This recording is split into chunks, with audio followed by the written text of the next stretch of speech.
Ebenskale Reach, like every other part of New World, is ancient. It's been around for a long, long time. You go from this dark landscape to something lush that's verdant. Ebenskale is an endgame zone, and with that we wanted to really ratchet up the challenge.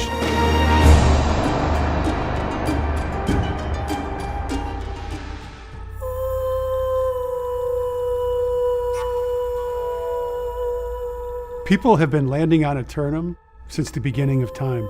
Some of them are out in search of Eternum, whereas others just got here by mistake. Throughout history, people have had words for Eternum. It could be, El Dorado, it could be Eden. There were plenty of adventurers that came before us, but that's part of the excitement, is getting to learn who they were and what brought them there.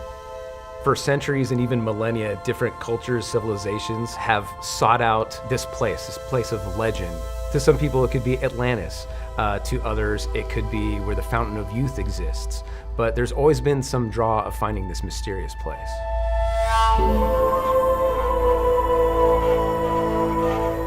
That's one of the most interesting things about this game as an artist, because we wanted Eternum to feel like this mythical place where different cultures that didn't exist near each other in real history could clash here. There's something special about that. It is heavily based on realistic elements, but we also wanted to add some sort of New World flavor to it. We wanted to add supernatural and fantastic magical elements to it. We pulled a lot of reference from different cultures and different beauty. Ebenskale is different from the rest of Eternum because it was our first step into creating a totally new theme, and we wanted to create something really unique.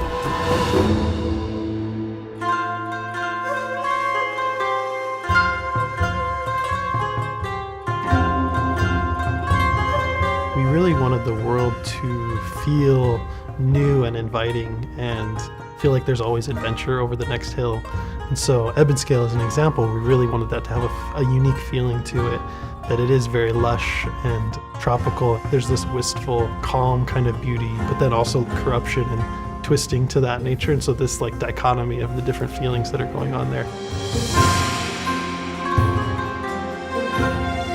The mechanics of how Eternum attracts humans to its shores are somewhat of a mystery in the game. Empress Zhao Taiying from China went into voluntary exile after her brother betrayed her and took over the throne. And she led her people to Eternum seeking a new life. Some humans come here because they're inspired just simply to explore. Others are specifically seeking this place. The Empress and her people were just looking for a new home at first.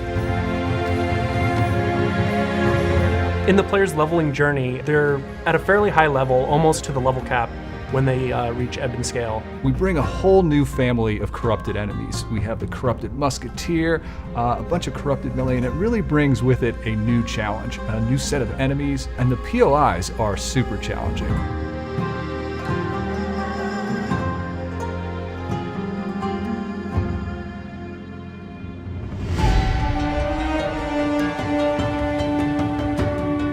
The leader and most powerful figure in Ebenskale Reach is the Empress.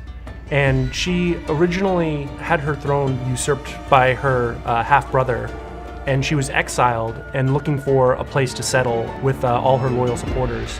And she stumbled upon Eternum and soon discovered the power that it could bestow. Part of that was making compromises with her ideals to secure that power. Having found that, now her plan is to go back and take back what she believes is her birthright. I myself designed Empress. I wanted to design her really regal and graceful, but at the same time when she started attacking you, it's really terrifying. I looked at a lot of kung fu moves and Chinese dancing to reference her animation and attacks. The player will encounter the Empress at the end of the Dynasty Shipyard, which is this amazingly difficult expedition where players have to go in and they see the fleet that the Empress is building, this fleet of ships that she plans to go back and take what is rightfully hers. So the player has to go throughout the expedition, has to sort of destroy all the ships while a bunch of enemies are trying to stop them. And at the end of this, they finally encounter the Empress. So super challenging fight.